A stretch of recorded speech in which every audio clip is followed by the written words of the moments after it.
I have a number of other panelists here on stage with me, and again, please download the app if you haven't already to take part in the poll.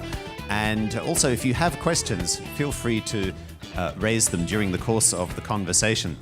Please hold your applause until I've invited all of our panelists here on stage. We're also joined by a board member of Methodist Welfare Services and a member of the Charity Council, Mr. David Wong, Professor Emeritus, University of Michigan Business School, and a consultant to Nanyang Business School's Faculty of Banking and Finance, Dr. Günther de Fey.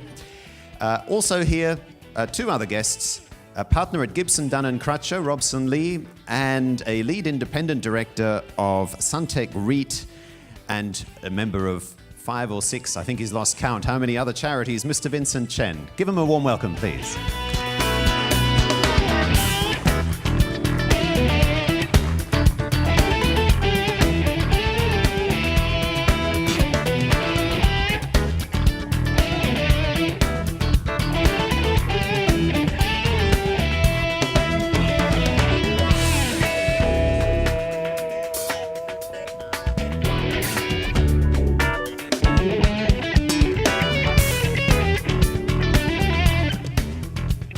Thank you for your very inspirational and practical reality check, Woon-Tek, on what it means to be good for charities, or what governance means for charities.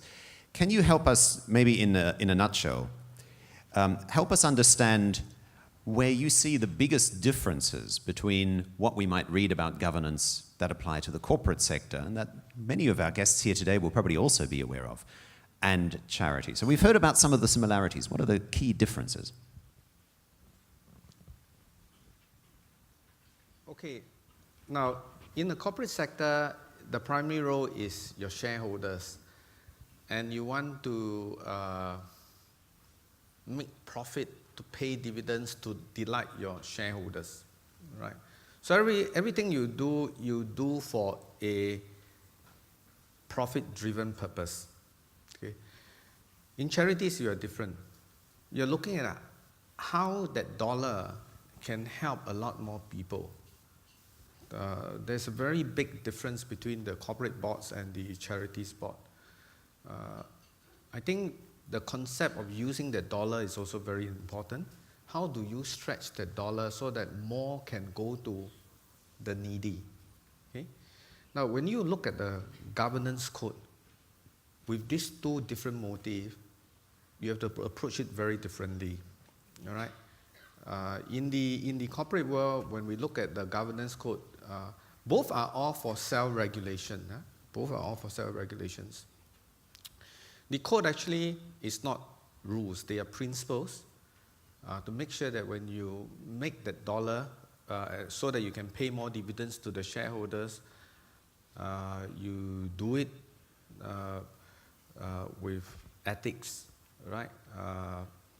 In the charities, you also have the same thing. You do it with ethics, but you have one more mission: stretch that dollar so that more can benefit.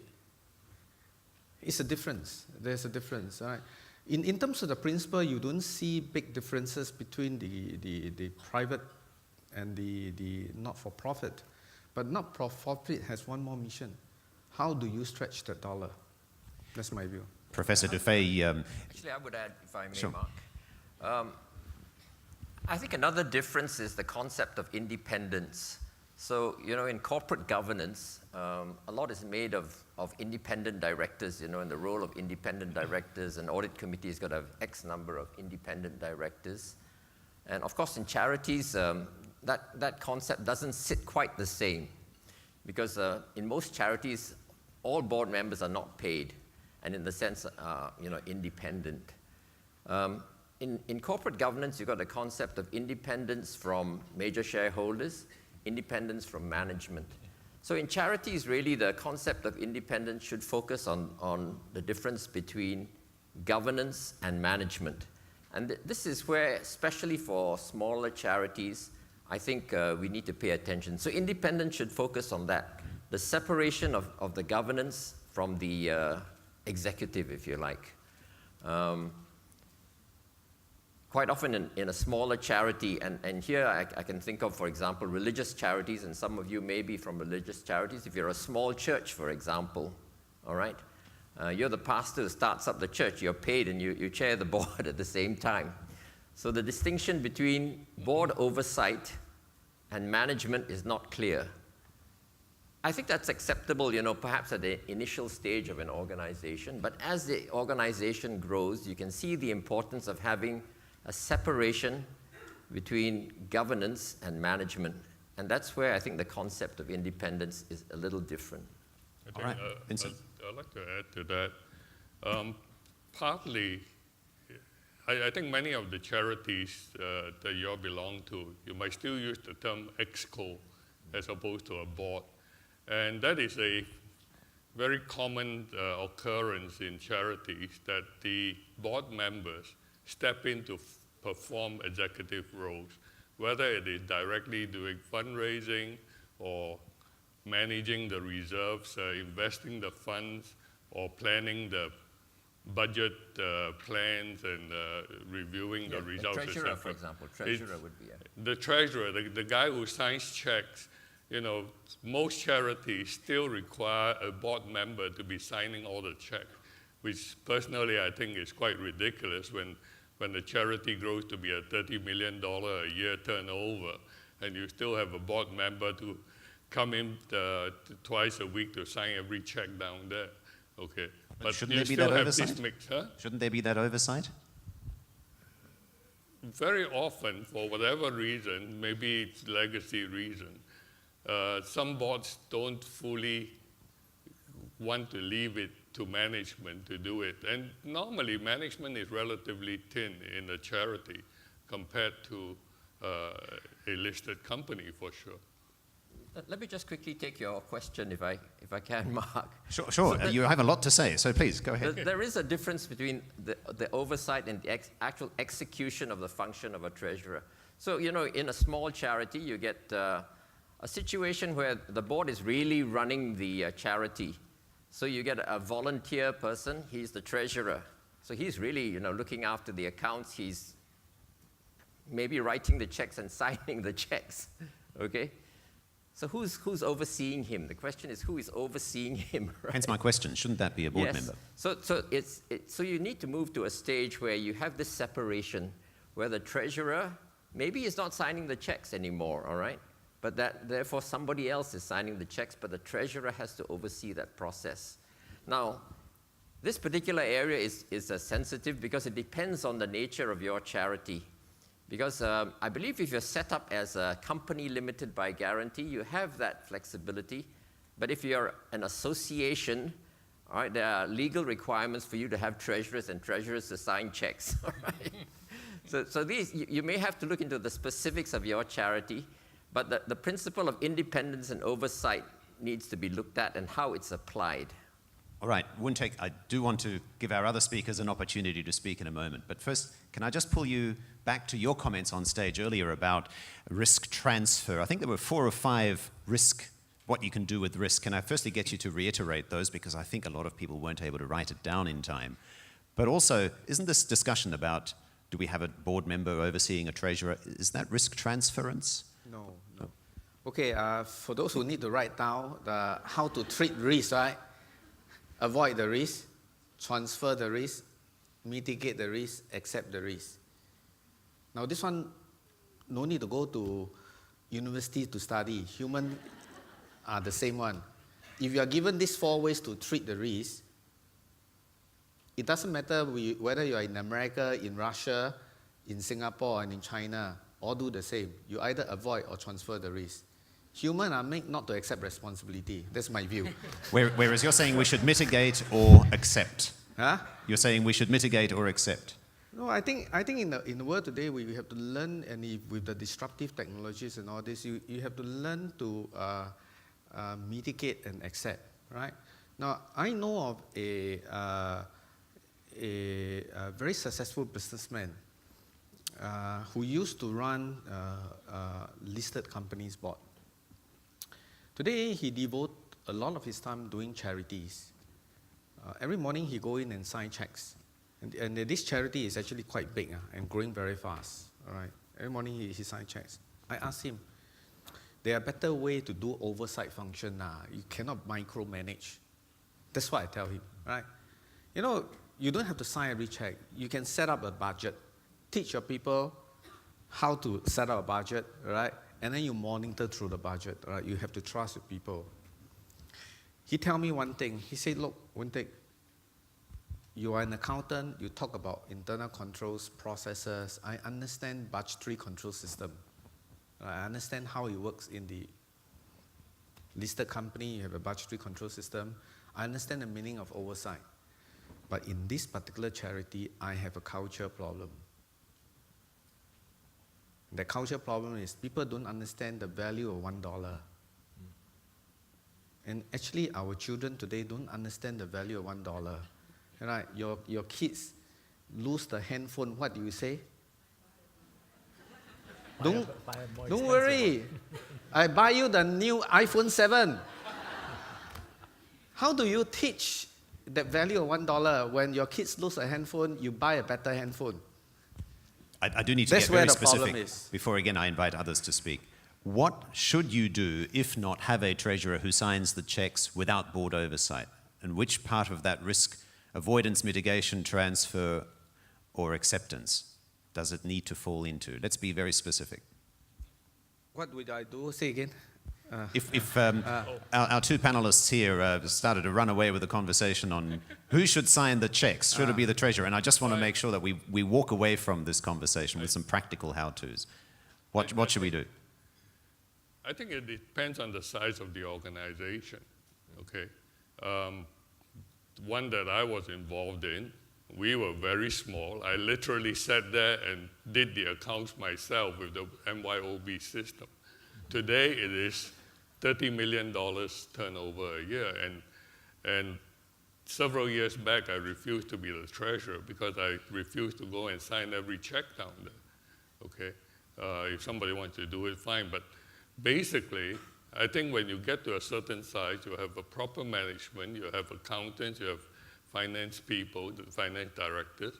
They can sign checks, say up to $5,000 or $10,000, and that will take care of 95% or 98% of the checks.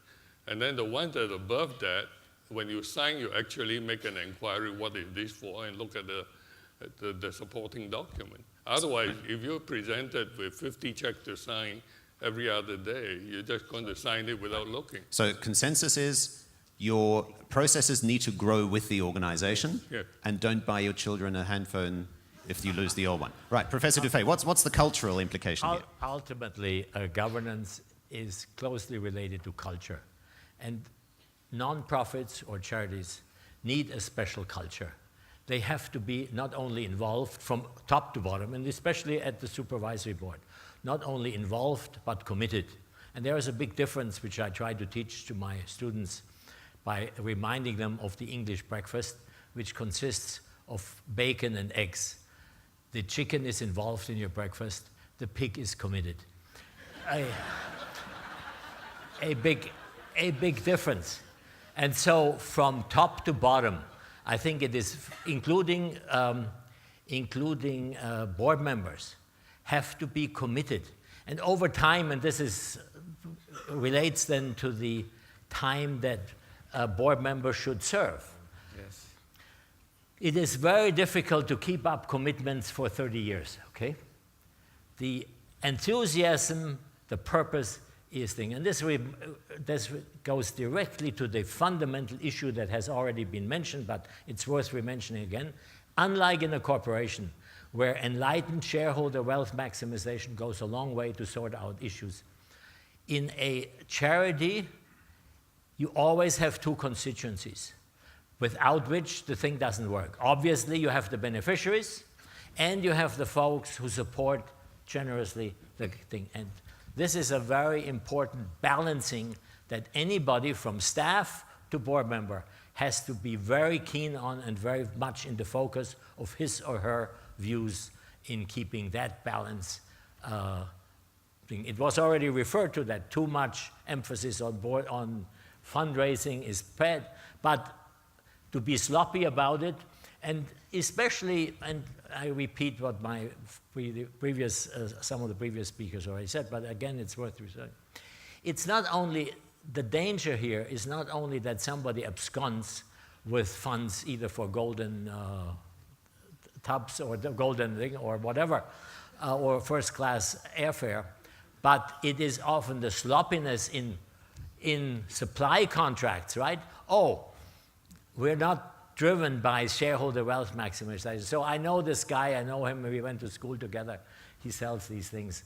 That is more dangerous sometimes than the explicit that the treasurer writes checks to herself or himself.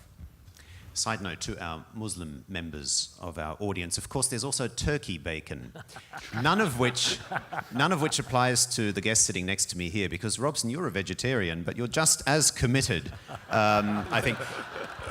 Tell us, because as soon as we get into culture, I think we've all discovered, certainly earlier in the week in Corporate Governance Week, we talked about getting away from box checking and being too focused on processes and procedures. Yes, they're necessary, but as Wuntek said in the IKEA example, if you want to do wrong, you're going to do wrong no matter what the process is. Robson, as a lawyer, to what extent are you also talking to your customers, your clients, about, sure, I'm here as your legal counsel and there are certain processes, but I'm also here to reinforce culture. How are you having these conversations with your clients? Forget about client confidentiality for a while, just between us here. Well, I thought I could be a passenger today and let my fellow panelists speak, and I just You're committed. and enjoy the publicity and the glamour. But that is a fundamental difference I think we should address. That when you serve on the board or committee of any charity, you can't just wait for someone else to do the work, and you just bask in the limelight that you are the committee member, you are the honorary vice chairman or whatever organization. I think you have to adopt the same prudence, the same high level of awareness of the need to have in place a very robust set of internal controls and risk management that cannot be any different from how you run listed company or a private organization. And because whenever you read in the papers about when committee members of charities are being prosecuted, they say, I relied on him, I was unaware, I was not kept in the loop. No, you can't delegate, you can delegate, but you can't abdicate your responsibility. And we had, not so distant past, a situation where you see members of the old NKF been hauled to court, and they have no defense when they say that, oh, I relied on him, I wasn't kept in the loop. And you find that all these people who serve on the boards, when something goes wrong, you are held accountable. So I think at the end of the day, it's very important. It's not about signing checks per se. It's a question of, is there integrity in the system? Are the right people with the right kind of attitude managing the day-to-day, and that is the dominant figure, the priest or the pastor or the abbot, is he so predominant, larger than life, that he is just going to tower over you and intimidate you into signing checks and rubber stamping his decisions? I've encountered once when, and this is not because most charities I don't charge. In fact, I don't charge at all for charity work. You're going to have 300 gratis customers. But I'm selective. I can't do everyone, right?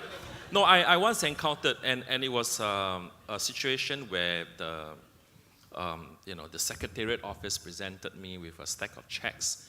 And I said, so what are these for? And this is a religious organization. It involved, a monastery. And I said, why is there, so much money? 30,000 for what? What is this for? This is for a day's outing at Resort World. I said, for who?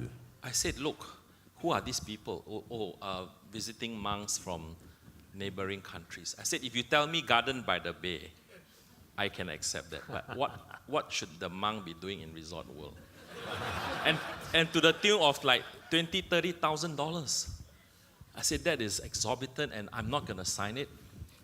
you get that person to approve it if he wants it, and I'm very firm about it. So I think and I was the assistant treasurer. So you have to, not forget your common sense, that when you are given a task, given a role, whether to sign a document or a check, please remember when you sign, you cannot say that you are unaware, that you were not informed, you did not check, you rely on so and so, because you must still come out in a court of law to defense. The defense of due diligence, the defense of reasonable reliance.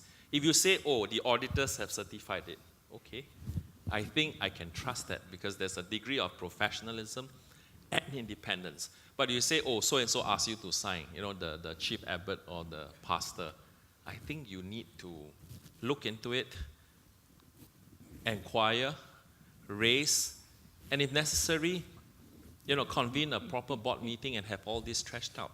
So integrity, prudence, risk management, internal controls, these same principles apply, particularly for charities, because the difference between charities and listed companies are, listed companies, you have shareholders. When you don't pay dividend, there will be an uproar. But for many people, when you donate to charities, you tend to forget about it. It's like, well, this is something good, this is something charitable, or this is something religious, I'm making a donation. I'm not going to inquire because all this goes to this mission which I subscribe to. So the accountability then becomes lacking, because when you have, boards that renew themselves perpetually, the same old people come on board and hold the same, and today you are treasurer, tomorrow you are secretary, then you're going to have problems, because unlike listed companies where you have the SGX and the MAS and SIAS monitoring very carefully, I think in a charity world, you don't have all these organizations. And the stakeholders are not like shareholders. Wow, $30,000 at Sentosa. Either that's a lot of Slurpees at Beach Station. I don't know what were they for, or 5 but I minutes, refuse to sign. 5 minutes at the roulette table. I don't know. What's interesting is that when I asked you about culture, you went immediately back to having processes. Yes. Is culture something tangible that you can establish, that you can grasp and say, okay, we've established a good culture? I think that's to follow up on what Robson said. Board members for charities, I'm surprised that in the chart earlier, it said that charities were not disclosing the remuneration of board members, because at least all the charities that I know of, the board members don't get paid at all. So it's assumed to be zero, unless you want a nil response. But because of that, you have even less reason to join a charity compared to a corporation, unless hopefully most of us are meaning to do good, which is why we get involved in any charity, because there's no compensation involved, not monetary anyway.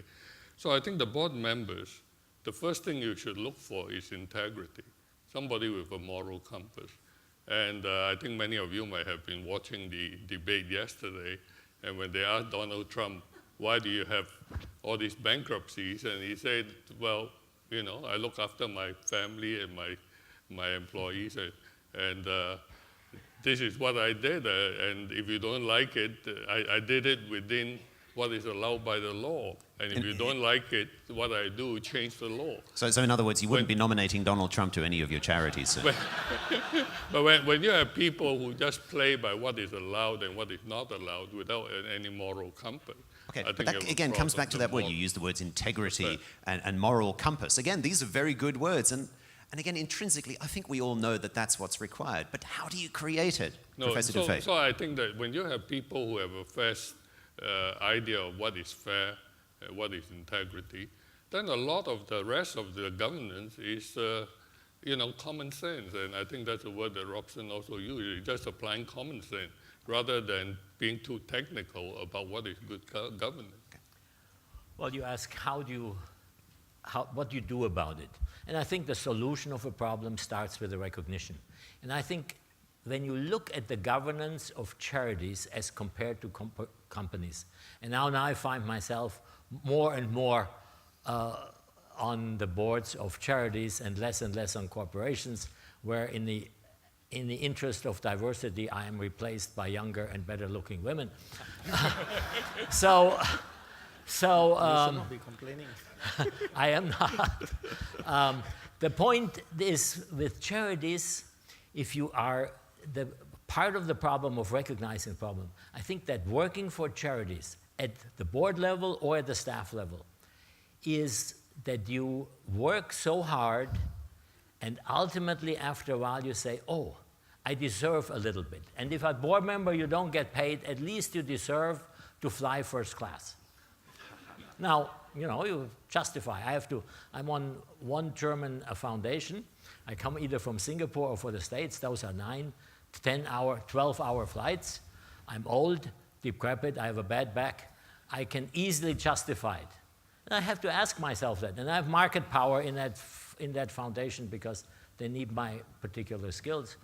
I decided deliberately, but I was aware of that. I decided deliberately not to. I don't play myself as an example, but that's to show that you have that pressure. I use my accumulated frequent flyer miles to get upgraded. But in any case, I mean, there is the temptation always there to say, I work so hard, I get no compensation, I deserve some extra. And that can reflect in sloppiness, or that can reflect all the way to golden faucets, right? Yes. So in other words, the difference between Gardens by the Bay and Sentosa. Yeah. Question is, where do you draw that line, David? Well, I didn't want to sort of look at drawing the line between sloppiness and so. You did talk about culture, and you know this is what we've moved on to, and we've talked about culture in terms of what I would call the negative side of make sure you set the right tone at the top. You know that we're looking at you, the oversight is close. All right, we want to make sure that nothing goes wrong. We manage the risks, but I wanted to extend this thought of culture and suggest to you something that I heard just earlier this week, which the person who spoke at the opening address, Professor Eric, I forget it, he's a Dutchman. Vermeulen. Yes. Vermeulen, that's right. And he talked about the future of corporate governance, okay? And he said the future of corporate governance moves beyond the box ticking. And he said it moves towards the heart and soul. He used the term heart and soul. For those of you who were here, you may remember that. And I asked myself, what does that mean for us in the charity sector? And really, as I look at it, governance will move beyond the box-ticking type of culture towards what I would call engagement. All right, engagement. When he talked about heart and soul, Professor Eric, he gave the example of Warren Buffett. You know, Warren Buffett is this billionaire in the US, highly successful. He's got this, is it Hathaway? Berkshire Hathaway, yes. Berkshire Hathaway. In the past, yeah. If you even have one share in Berkshire Hathaway, you get a chance to attend. Basically, it's his AGM once a year, and it's a whole day. He sits there on the stage by himself, and he takes all the questions. All right? And Professor Eric said, you know, in one of these disclosures, he goes beyond what's required by corporate governance rules, and he said to his shareholders, I made a mistake with this investment, and I lost this amount of money. He wasn't really required to make this kind of disclosure, but he was open about it and said, yep, you know, some things we get wrong, and this is the reason, and I hope I'll never do it again, all right? And some things he will get right. So charities, I think, we have to see governance in that sense of it's a process of engaging those whom we are accountable to, all right? That may be the beneficiaries, that may be the donors. Actually, it's also the public. If you're a church, it's the members, it's your congregation. It's an openness. So when we talked about transparency, we go beyond transparency to openness. So there's a start, all right? We start with this level of governance where it's a bit box ticking, but we've seen the importance of don't tick the boxes, it's about culture. But where is culture leading us to? It's a journey. We're on this governance journey that takes us stage by stage towards engagement with stakeholders. And that's really sort of, I think, the positive spin, if you like, on why we need good governance in our charities. I'll ask you a question via the app in a minute. So if you haven't downloaded the app, do so now. Wuntek, you wanted to add? No, I have a different perspective about culture. I have the opportunity of working for the Kwok Group owned by Robert Kwok. Now, sometime in 2009, he gave a very passionate speech to all of us, the 60th anniversary. And that's what he said about culture. Culture is like brushing your teeth. You must hone your senses every day. Why? Because you got to understand that your teeth cannot be white. You got to brush it 2-3 times a day to get away the dirt. That's culture. Now then I ask myself, how did we as a nation progress over the last 50 years? There's something that is very tangible about the Singapore culture, and I call that the Singapore Pledge. How many of you still remember that Singapore Pledge that we learned to pledge every morning since primary 1? We, the citizens of Singapore, pledge ourselves as one united people. It's very silent from out there. The key thing is subconsciously it makes a difference. The next sentence, I'll tell you why subconsciously it makes a difference. Regardless of race, language, or religion. You know why that, to me, resonates a lot? It makes a difference. 2 days ago, Yahoo do a poll. You know what the poll is about? Who do you think is the next Prime Minister of Singapore? And the result shows it need not be a Chinese. We have progressed so far, subconsciously the pledge has get into your subconscious mind to do the right thing. You really want to do the culture, you got to do 2 things. Number 1, have a pledge. Gerard Iskar, now have a pledge. Make all the accountants do the pledge. I think it's the right thing to do. Number 2, you got to brush your teeth every day. Maybe 2 or 3 times a day. Read the pledge 2 or 3 times a day. And if you can get everybody to do that, subconsciously it gets into the mind, the behavior change. And this is the amazing thing about how we have progressed. You know, I spent some time during the Hari Raya at the Not Kembangan Sentosa, area. I hope. No, at the Kembangan area. And it's very interesting. Let me tell you this. I buy a carpet, all right, from an Iranian. I have my ice cream with many Chinese stores there. I ask myself, where in the world can you see Chinese stores selling all sorts of things, all right, in a Malay-Muslim neighborhood? And we cannot take this for granted. It's because that pledge has subconsciously bring us together as one united people. And that's culture. We'll just let that moment linger for a few moments. A quick couple of comments before I will go to the poll. Any thoughts on the pledge? Well, I would add to, I think it was David Gerald who said it's about trust and confidence as well, right? So actually when you engage your stakeholders, you're actually helping them understand what your charity is about. What is it you're passionate about? Okay, and giving them confidence in what you do. But the question still is, how do we create that culture? I'm determined to get some takeaways. Apart from writing the pledge and brushing your teeth, what else do we need to do to walk out of here with that culture, which is so intangible? What comes first? The process that drives the culture or the culture that drives the process? I think you have to walk the talk. It's more important than just mouthing pious platitudes. At the end of the day, how you conduct yourself, how you manage the entire organization, and let that values cascade down to every rank and file. Because at the end of the day, you can put up all these beautiful, pious platitudes and pledges and what have you, but you walk completely different from the way you have, proposition to all and sundry.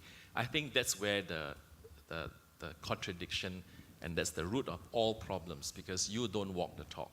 So you must carry out, and our political leaders carry out, and not just having pledges recited every day in schools. They carry out and they addressed it, and they are very firm and uncompromising in ensuring that the pledge is adhered, not just in words, but in spirit.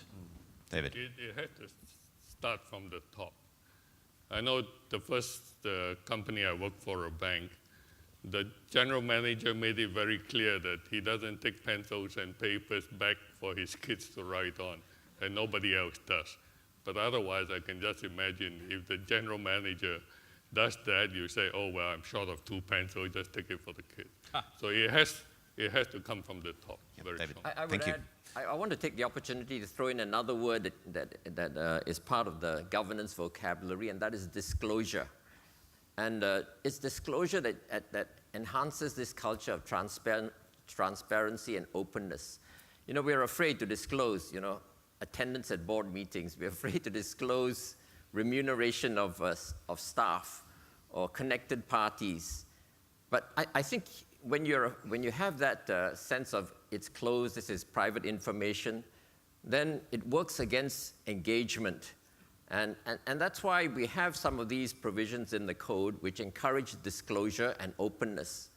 But we've got to go beyond the box ticking so that the disclosure and openness is real, it's part of our culture. And that we say to all our stakeholders, this is what we do, this is what we're about, and we're really trying our best. Let's go to the poll. I can see that I've got 20 seconds left, but I'm sorry, I'm going to bust the budget a little bit. Let's go to the first poll. Use your app to vote. Here's the first of 2 questions. If you had to choose one over the other, whose interests take top priority? Now, you'll notice that there is no all of the above option. So I'm really being quite binary about this question. If you choose one over the other, if you had to pick one, there's only one on top, whose interests take top priority? Let's pull up the results. Is it the beneficiaries, the donors, staff? Yeah, government was a trick question. I wanted to see how many of you would tick that. We'll give you a couple more seconds to vote. Beneficiaries largely won. David, my question to you, and Robson, you brought this up earlier, you know, when you donate, you kind of feel good about it. You've written the check, and with it, as you pass it over, goes your guilt for not having volunteered your time. Can I ask this somewhat provocative question of David? Should sponsors and donors be on the board, perhaps above a certain giving threshold? To your point earlier about independent directors, should we actually purposely have people who are not independent, precisely because they are big donors? There should be that oversight that you spoke about earlier. Well, I think the question is ownership, but let me just comment very quickly on the result. It actually reflects the fact that I think the majority of people here represent welfare organizations. So if you're in a welfare organization, of course, your focus is beneficiaries. But actually, charities is a wide range of people. They're performing arts, we've got sports, we've got foundations, religious charities. And for some of these, donors, of course, will rank much higher. Okay? Now, when someone makes a sizable donation, you can argue that they have a right or an entitlement to make sure that the charity is run properly. I mean, he's a regular supporter. It's not a once-off. Maybe he's giving you $1 million a year, all right? All right, that's a significant investment, all right? I personally do not see a problem with someone like that being on the board. It is a conflict of interest. You could describe it as a conflict of interest. I do look at it as an overlap of interest. But here is where we get into disclosure and transparency. I think it's important for a person's interests, etc., to actually disclose their interests. I would go as far as to say that if you are on the board of a charity, not only is it that you are not paid, but as a board member, I would expect you to contribute financially towards your own charity. Right? Now, that may be hard to swallow. Is that a conflict? I don't see that as a conflict. I see that as you really believe in what this charity is about. And that is a little different from the corporate world. Concluding comments, Professor Dufay. If that donor becomes dominant, then it's something wrong. Yeah. But as part of the total package or the portfolio of skills, I think somebody there who is passionate about the interest of the donor, that the funds are wisely used for the beneficiaries, I think this is a very legitimate thing, and I wouldn't say that this creates a conflict of interest. To the contrary, it protects the stakeholders, or it reflects all the necessary stakeholders on the board of a charity. I mean, I'm involved in the special schools, and MOE has a representative there. But it's one voice out of 8 or 10. But at least they're represented, much like They're the leadership. represented, and they present their view of, their perspective, which is perfectly legitimate. Okay. Final comments, Wintech? I would just want to say that the code is a principle-based code. It is one step towards more effective self-governing. And one of the key things that the panel has consistently talked about is your words and your action must be consistent. It's very simple, right? There's no need to win any awards, seriously. As long as, whatever you say you want to do, you do it. And be very consistent with this. And always remember, in charity, let's stretch that $1 together and help a lot more beneficiaries. That's what we should be doing. Robson. Well, I think I'm for the practice of having a nominating committee and comprising truly independent people who are not in the committee of the organization. I think in this respect, I must applaud SIAS for taking the initiative. They've been doing this for many, many years. The nominating committee should be people who are going to assess each candidate, and if he's going to seek a renewal of his term, to assess what he has done when he was serving. I think that's very important, because ultimately, you have so many disparate interests, beneficiaries, donors, who's going to nominate who. You must have a committee who is strong, professional, and clear-minded enough to ensure that it is not the founder or the predominant pastor just having all his cronies on board. I think that's very important. Ladies and gentlemen, I'd now like to invite David Gerald and Mr. Gerard E. to give tokens of appreciation to all of our panelists. Please give them a warm hand. Mr. Tay Woon Tek, Professor Gunther Du Fay, Mr. David Wong, Vincent Chen, and Robson Lee.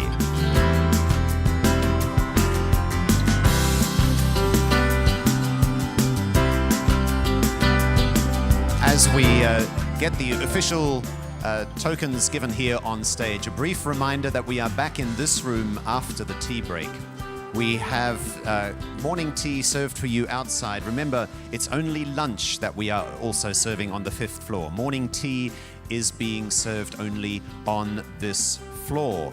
I should also tell you that a set of keys has been found. A set of car keys was found at reception. Now, before you all claim it's yours, it's only a Toyota. So if you are the owner, please claim it from reception. We're about 10 minutes over, so we've made up a bit of lost time from earlier on. Please be back in this room by 11:15. That's in 15 minutes from now.